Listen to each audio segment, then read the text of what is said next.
오늘도 귀한 찬양으로 우리 하나님 앞에 영광 돌리고 또 우리에게 은혜의 문을 열어준 찬양대에 감사드립니다.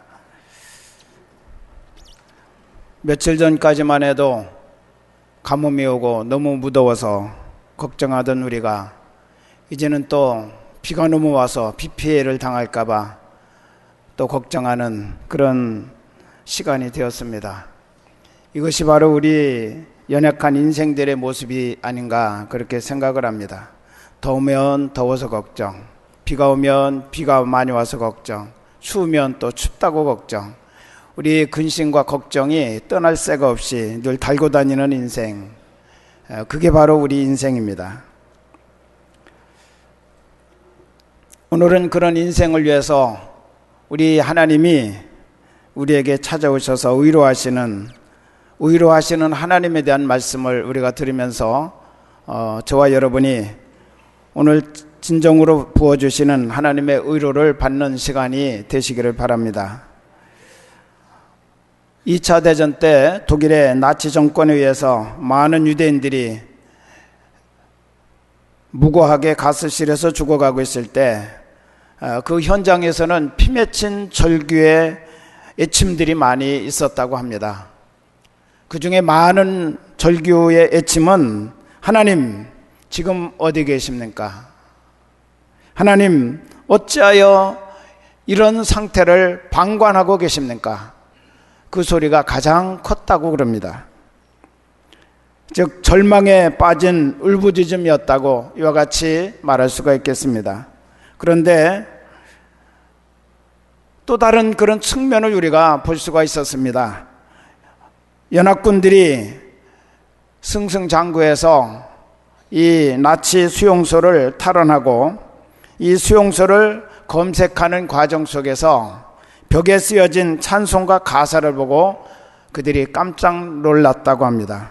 그 가사의 내용은 우리 찬송가에도 있지만 그 크신 하나님의 사랑 말로 다 형용 못하네. 하늘을 두루마리로 삼아도 이 하나님의 사랑을 다 기록할 수 없겠네. 바다를 먹물로 삼아도 하나님의 사랑을 다 기록할 수 없겠네 라고는 글이었습니다. 우리가 자유인이 돼서 마음껏 편안하게 살면서 이 시를 부르고 이 찬송을 불렀다면 큰 의미를 그렇게 주지 못했을지도 모릅니다. 그러나 여기는 무고하게 잡혀 들어와서 모든 생명 다할 때까지 그들이 원하는 노동력 착취를 하고 쓸모없으면 가스실에 가서 한 줌 재로 변화시키는 그 인면수심의 그런 사람들의 모습을 앞에 놓고 이 찬송을 불렀다고 하는 것은 참으로 우리가 새로운 감동을 줄 수밖에 없는 글이었습니다. 수색하던 군인들이 의심이 생겼어요. 어떻게 이런 글이 쓰여질 수 있었을까? 저주스러운 이 수용소 안에서 어떻게 그들이 하나님의 사랑을 느낄 수 있었단 말인가? 그러면서 그들이 계속해서 수색을 하다가 그 찬송시 밑에 아주 조그맣게 쓰여진 글귀 하나를 발견하고 나서야 그 의구심이 풀려졌다고 합니다. 그 조그만 글씨는 God is here 라고는 글씨였습니다. 하나님이 여기 계시다. 비록 여기가 저주스러운 수용소요, 우리는 억울하게 아무런 죄 없이 지금 여기에 갇혀 모든 인생을 다 빼앗기고 한 줌 재로 허무하게 사라져가는 그런 상황이지만 그럼에도 불구하고 하나님은 여기에서 나를 만나고 계시고 나와 함께 하고 계시다고 하는 이 사실을 그들이 느꼈을 때 하늘을 두루마리 삼아도 바다를 먹물로 삼아서 하나님의 사랑을 다 기록한다고 해도 나는 다 그것을 기록할 수 없다고 그는 그렇게 고백했다는 것입니다. 극한 상황 속에서도 하나님은 여기 계시다고 하는 믿음이 있었기 때문에 바로 이런 찬송, 이런 고백이 나올 수 있었다고 하는 사실을 군인들이 그때 깨달았다고 하는 거예요. 이것이 바로 그리스도인들에게 주시는 하나님의 의로와 소망이라는 것을 잊지 마시기를 바랍니다. 그리스도인들에게 의로와 기쁨이라고 하는 것은 고통이 없기 때문에 주어지는 것 아니고 고난과 실패가 없기 때문에 나타나는 것 아니며 절망스러운 현실이 없기 때문에 일어나는 그런 의로와 소망, 기쁨이 아니라는 것입니다. 인생의 고난과 실패의 깊은 골짜기를 통과할 때도 주께서 나와 함께 하심이라고는 그 사실 하나 때문에 의로와 소망과 기쁨을 간직하고 살아갈 수 있는 존재가 된다는 것입니다. 다윗도 시편 23편 4절에서 그가 이렇게 고백하고 있지요. 내가 사망의 음침한 골짜기로 다닐지라도 해를 두려워하지 않을 것은 주께서 나와 함께 하심이라. 주의 지팡이와 막대기가 나를 안위하시나이다. 할렐루야. 오늘 본문 말씀은 엘리야라고 하는 선지자에 대한 이야기입니다. 엘리야라고 하는 이름은 여호와는 하나님이시다 라고 하는 그런 뜻인데, 이 엘리야라고 하는 사람이 하나님의 부름을 받아서 선지자로서 남북 왕국이 갈라져 있을 때 북왕국 쪽에서 예언을 했던 그런 선지자였습니다. 특별히 그가 예언 활동을 했던 당시에는 악명 높은 아합이라고 하는 왕과 그의 아내 이세벨이라고 하는 왕비가 바알신을 섬기도록 백성들을 계속해서 강압하고 그들을 바알신에게로 끌고 가던 그런 시절이었습니다. 그래서 수많은 사람들이 하나님을 떠나가던 그런 때였습니다. 하나님은 이런 우상 숭배자들을 응징하기 위해서 엘리야에게 기도하게 하심으로 3년 6개월 동안 하늘을 닫으시고 비뿐만 아니라 이슬조차도 내리지 않게 하셨다고 말씀하십니다. 극심한 가뭄에 시달리는 상황이 되었습니다. 그런 상태에서 엘리야는 바알 선지자 또 아세라 선지자 850명을 갈멜산에 모아놓고 이와 같이 어려운 상황 속에서 우리들이 양쪽을 왔다 갔다 하며 주저하지 말고 어느 신이 참 신인가를 우리가 확인하고, 하나님이 참 신이라면 하나님께로, 바알이 참 신이라면 바알에게로 우리가 돌아가자. 모두가 다 좋다 그랬어요. 그래서 갈멜산 꼭대기에서 850대 1로 영적 전투를 벌였는데 엘리야의 제단에 하나님의 불로 응답하심으로 말미암아 영광스러운 승리를 거두었고 850명의 바알과 아세라 선지자들을 처단하게 되었습니다. 그리고 그는 갈멜산 꼭대기에 올라가서 또 무릎을 꿇고 간절하게 기도하면서 하나님께서 하늘문을 여시고 비를 내려주시도록, 이제는 하나님이 참 하나님이라는 사실을 모든 백성들이 알았고 보았기 때문에 이제는 하나님을 경외할 것입니다. 아합과 이세벨도 두 손으로 항복하고 이제는 하나님께로 돌아올 테니까 하나님 비를 내려주십시오. 그때 우리 하나님께서 그의 기도를 들으시고 흡족한 비를 내려주셨습니다. 즉 하나님만이 참신이라는 증거를 보여주셨고 하나님만이 만물을 다스리는 참 하나님이라는 사실을 선포하신 사건입니다. 이때 엘리야는 이렇게 생각을 했습니다. 이제는 아합 왕도 이세벨 왕비도 항복할 것이다. 그리고 하나님께로 돌아올 것이다. 모든 백성들이 이제는 바알과 아세라의 우상을 버리고 하나님만을 섬기는 그런 하나님의 백성으로 온전하게 서게 될 것이다. 그렇게 그가 기대를 걸었어요. 그런데 오늘 1절에 보니까 19장 1절에 보니까 아합이 산에서 내려갔어요. 갈멜산에서 내려가서 오늘 엘리야가 어떤 일을 행했는지 그 사실에 대해서 세세하게 이세벨에게 말했는데, 이세벨이 하나님을 두려워하고 정말 하나님은 참 하나님이시군요 그렇게 고백한 것이 아니라 오히려 더 악이 받쳤어요.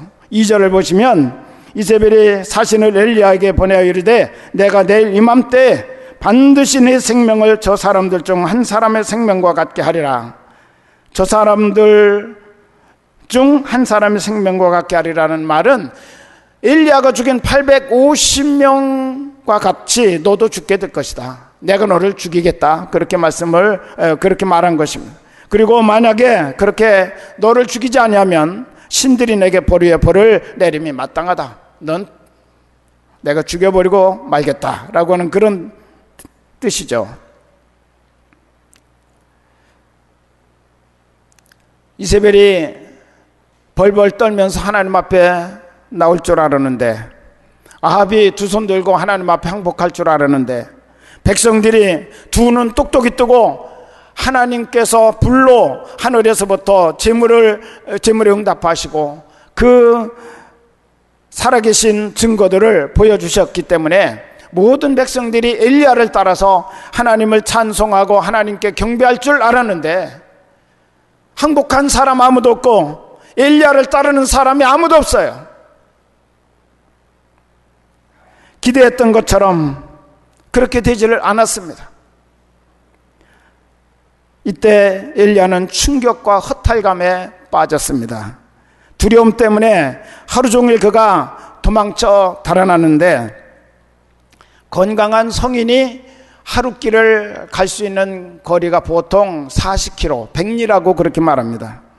그런데 엘리야가 그날 이스라엘 갈멜산이 있는 그 지역을 이스라엘 지역이라고 그래요. 이스라엘에서 도망하기 시작해서 남쪽으로 도망해서 남왕국과 북왕국의 국경을 넘어가지고 남왕국을 통과해가지고 남왕국도 맨 남쪽 끝부분 부엘세바까지 달려갔다고 그렇게 말합니다. 이스라엘에서 부엘세바까지의 거리는 140km입니다. 얼마나 그가 죽음의 두려움에 쌓여가지고 죽을 힘을 다해서 달렸으면 하루에 140km를 달려갔을까요? 그러고선 그냥 퍼져버렸어요. 그리고 로뎀나무 아래에 앉아가지고 그가 하나님 앞에 이렇게 말합니다. 하나님, 내가 있는 힘을 다하여 노력하였어도 변화된 것이 없으니 내가 조상들보다 나을 게 무엇입니까? 나는 내가 하나님에게 특별한 존재라고 생각했습니다. 그래서 나를 통해서 하나님이 일하실 때 어떤 변화가 일어날 줄로 알았습니다. 지금 우리 조상들이 했던 그런 어떤 것보다 새로운 변화의 역사가 일어날 줄로 알았는데, 내가 갈멜산에서 850명과 영적 싸움을 싸워 이겼어도 변화가 없고, 갈멜산 꼭대기에서 기도해서 3년 반 동안 가뭄으로 극심했던 이 땅에 흡족한 비를 하나님으로부터 내리게 해 주셨음에도 불구하고 변화가 없고, 내가 조상들보다 나은 게 무엇입니까? 내가 특별하게 하나님에게 쓰임받는다고 해서 일한 결과가 무엇입니까? 이제 저는 더 이상 할 일도 없을 뿐만 아니라 이제는 지쳐서 할 수도 없으니 이제 저를 죽여주십시오. 그러고선 로뎀나무 밑에 그냥 퍼져가지고 누워버렸어요. 그때 우리 하나님께서 그를 어떻게 다루셨는지, 탈진해버린 엘리야를 어떻게 우리 하나님이 만지시고 회복시켜 주시는지를 우리에게 오늘 보여주고 계십니다. 하나님은 천사를 보내셔서 누워있는 엘리야를 어루만져 주시고, 또한 그를 깨워 물과 먹을 것을 준비해서 그에게 기력을 차리게 해 주셨습니다. 그가 기력을 차릴 때까지 계속 기다리셨어요. 그리고 그를 만져주시고 계속 먹여주십니다. 이렇게 해서 그가 기력을 차리고 일어나서 다시 하나님을 만납니다. 그리고 사명을 다시 받습니다. 제2의 엘리야 선지자의 시대를 열어가게 되었습니다. 여러분, 우리는 하나님의 의로가 절망 중에서도 우리와 함께 하신다는 사실을 확신하시기를 주의 이름으로 축원합니다. 엘리야는 분명히 신앙으로 승리한 사람이었습니다. 이스라엘 선지자들 많이 있었지만 엘리야가 가장 담대하게 뛰어난 그런 선지자로서의 활동을 했습니다. 이스라엘 모든 어느 왕보다도 심히 악하고 강팍했던 왕 아합과 그의 아내 이세벨을 대적해서 도전했던 선지자는 오직 엘리야 한 사람밖에 없었다고 하는 것입니다. 그는 또한 기도의 사람이었습니다. 그래서 그가 기도를 통해서 큰 기적을 행하여 3년 반 동안 하늘이 닫히기도 했고, 또한 닫혔던 하늘문을 열기 위해서 그가 기도할 때 하나님께서 그의 기도를 응답하셔서 그 땅에 단비를 내려주셨다고 말씀하고 있습니다. 바알과 아세라 선지자 850명과 갈멜산에서 영적 대결을 해서 완전한 승리를 거둔 그런 영적 권위를 가진 사람이었습니다. 그리고 그는 마지막에 보면 죽음을 보지 아니하고 하나님 나라로 승천한 그런 위대한 선지자였음을 우리에게 보여주고 있습니다. 엘리야와 같은 사람이 또 어디에 있습니까? 엘리야만한 그런 하나님의 사람이 또 어디에 있습니까? 그는 참으로 위대한 선지자였고 승리자였습니다. 그러나 한순간에 엘리야는 절망의 사람으로 전락한 그런 모습을 오늘 우리에게 보여주고 있습니다. 큰 기적과 능력을 향한 하나님의 종인 엘리야에게 절망의 순간이 닥쳐왔다고 하는 것입니다. 이세벨의 살인 협박 통보를 받고 그는 하룻길을 도망쳐가다가 탈진 상태에서 로뎀나무 그늘 아래 죽기를 구하였습니다. 완전히 삶을 포기하려고 하나님께 자기의 생명을 거두어 달라고 기도하기에까지 이르렀다고 말합니다. 이것이 바로 약한 인간의 모습이기도 합니다. 그처럼 강하고 그처럼 능력 있고 그처럼 담대했던 그 사람에게도 어느 한순간 아주 작은 돌뿌리 때문에 걸려 넘어지는 것처럼 좌절과 비관과 절망이 있다는 사실을 우리에게 보여주고 있습니다. 오늘 우리에게도 마찬가지입니다. 어느 분이 우리 인간이 이렇게 기진맥진하고 기력이 소진하고 탈진하고 절망과 좌절에 빠지고 주저앉아 버리는, 또한 우울증에 걸리는 이 인간 침체, 삶의 침체가 일어나는 원인이 무엇이냐? 한 3가지로 오늘 본문을 가지고 그분이 우리에게 정리해 주었습니다. 첫째는 하나님만을 바라볼 때는 용기 백배하는, 나도 알 수 없는 하나님이 주시는 능력 가운데서 우리가 승리하며 살아갈 수 있지만, 어느 한순간 사람을 바라보고 환경을 바라보는 그 순간에 좌절과 우울증과 침체가 온다는 것입니다. 승리의 산이 높으면 높을수록 그가 사람을 보는 순간, 환경을 보는 순간 떨어지는 그 깊이가 더 깊어진다는 거예요. 오늘 보십시오. 3절에 보시면 19장 3절, 엘리야가 이 형편을 보고 일어나. 이 형편이라고 하는 말은 이세벨이라고 하는 사람, 이 여인을 생각했다는 거죠.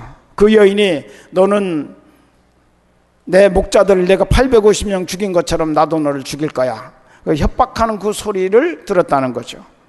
그리고 지금 하나님께서 나를 통해서 일하셨는데 아무것도 변화되지 않는 이 상황을 그가 보았다는 것입니다. 그러면서 마음속에 절망했다는 거예요.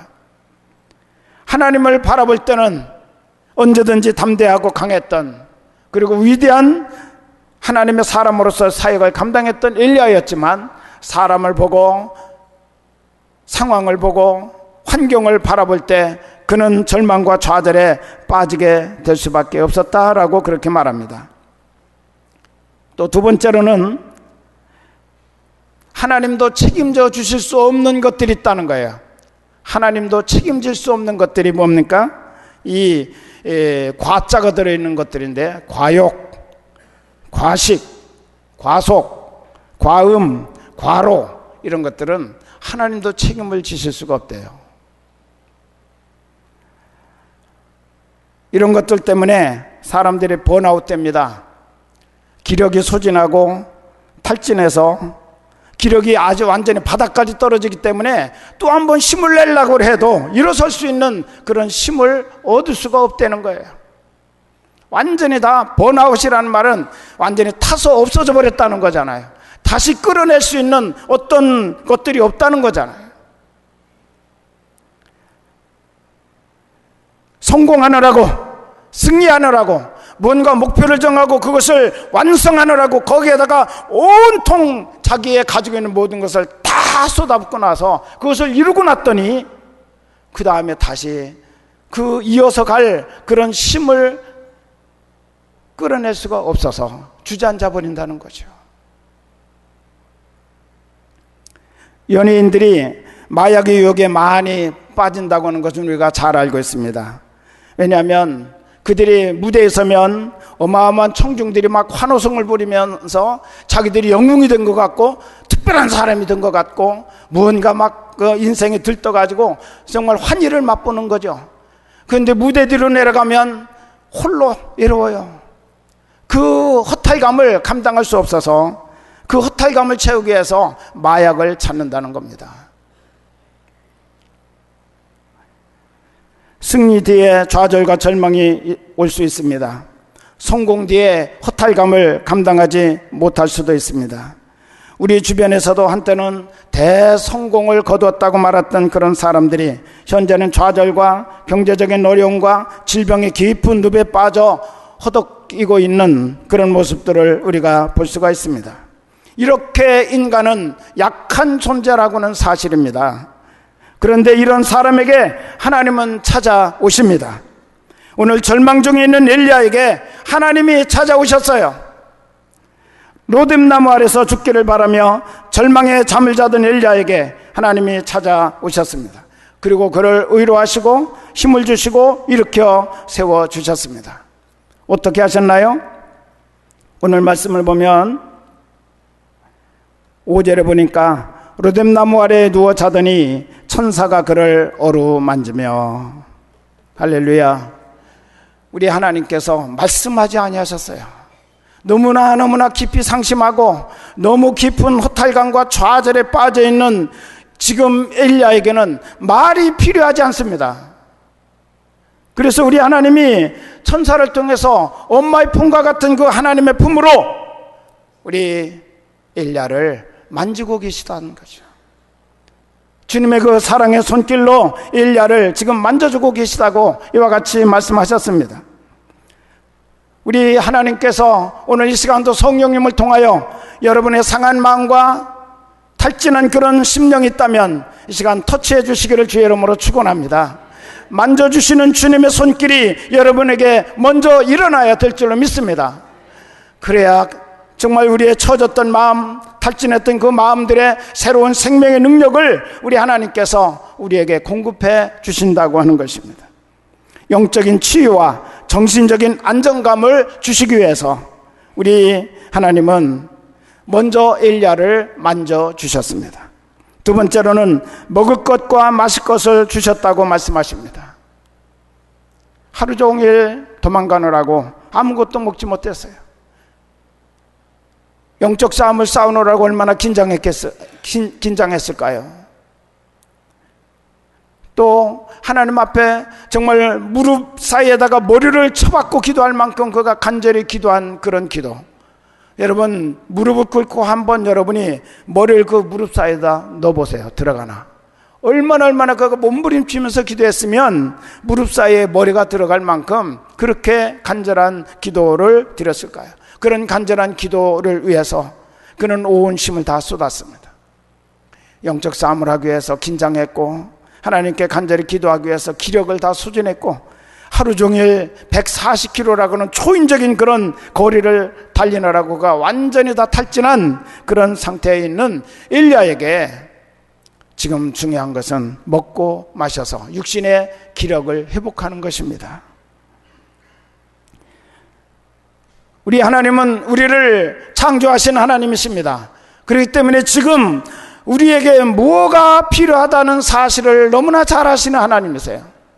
엘리야에게는 지금 먹고 마실 것이 필요하다라고 하는 사실을 알고 계셨습니다.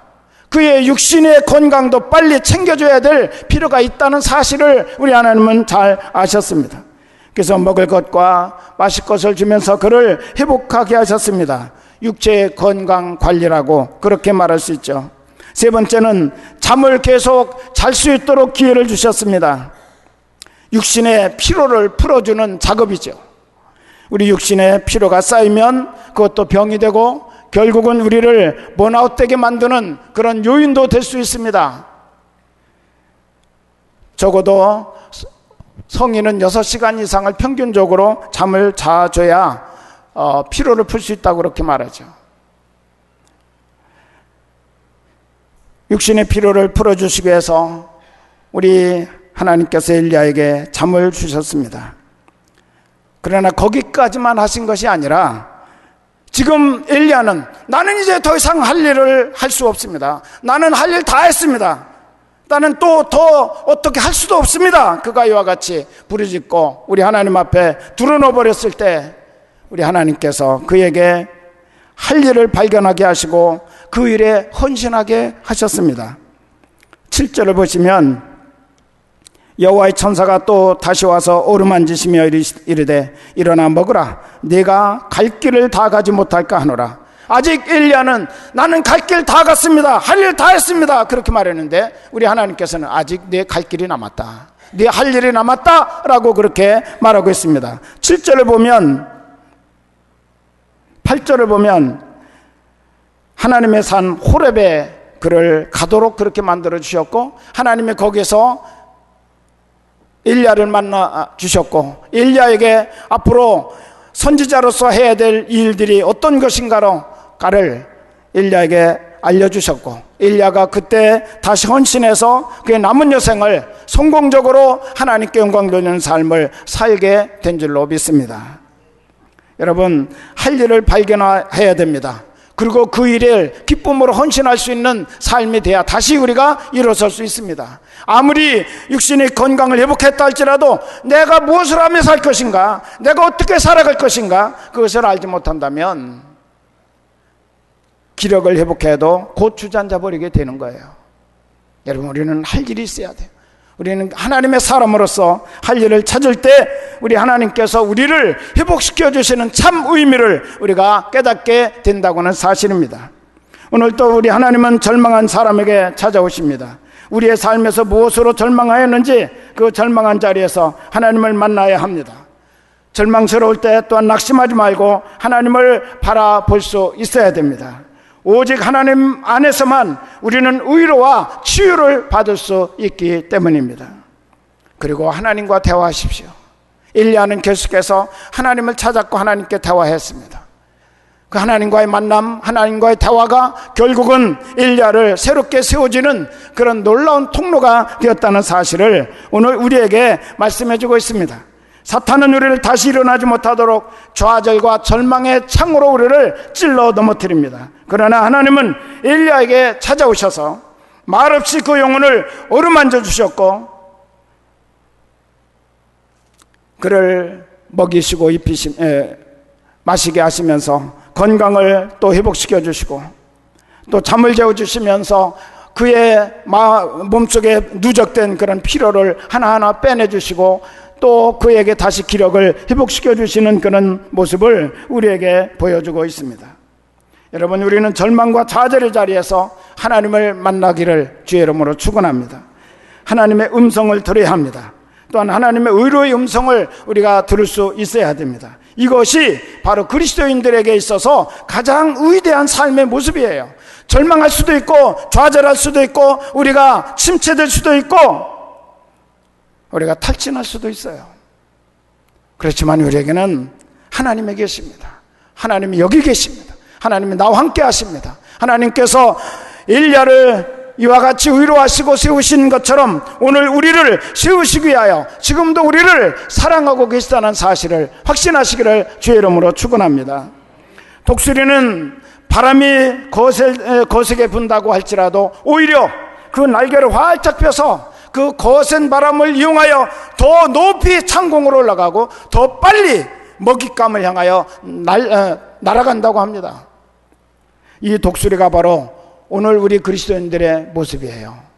비바람이 몰아치고 강한 그런 강풍이 분다 할지라도 독수리가 그렇게 날개를 더 활짝 펴듯이 여러분 어떤 고난과 어려움 가운데 있어도 어떤 문제 앞에 있어도 우리가 믿음의 날개를 활짝 펴고 하나님의 능력을 힘입어서 여러분이 더 높이 올라가고 더 날쌔게 하나님께서 이루시고자 하시는 그 아름다운 뜻을 성취해 나가며 하나님 앞에 영광 돌리는 삶이 되기를 주의 이름으로 축원합니다.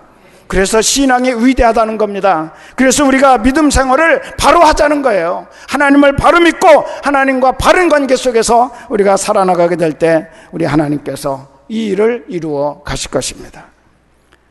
사도 바울은 의로의 하나님을 만나는 체험 후에 한 가지 사실을 더 깨달았다고 고백합니다. 하나님께서 우리를 의로하시는 목적은 지금처럼 먼저 우리 인생을 새롭게 하시고자 함이고, 두 번째는 우리로 하여금 하나님으로부터 받은 의로를 가지고 모든 환난과 어려움을 당하고 있는 사람들을 의로하도록 하시려고 하신다라고 말씀하셨어요. 고린도후서 1장 3절 4절에 그렇게 말씀하셨습니다. 세상의 모든 사람들이 다 하나님의 의로와 그 은혜가 필요합니다. 그런데 하나님은 먼저 우리를 의로해 주시고 우리가 받은 의로의 은혜를 가지고 또 다른 사람들을 의로하라고 이와 같이 말씀하고 계십니다. 이것이 바로 성도들이 살아가야 될 멋진 삶의 내용임을 잊지 마시기를 주의 이름으로 축원합니다. 사랑하는 여러분, 오늘도 내 마음속에 도사리고 있는 좌절과 불신과 탈진과 낙심의 구름을 저기에 버리시기를 바랍니다.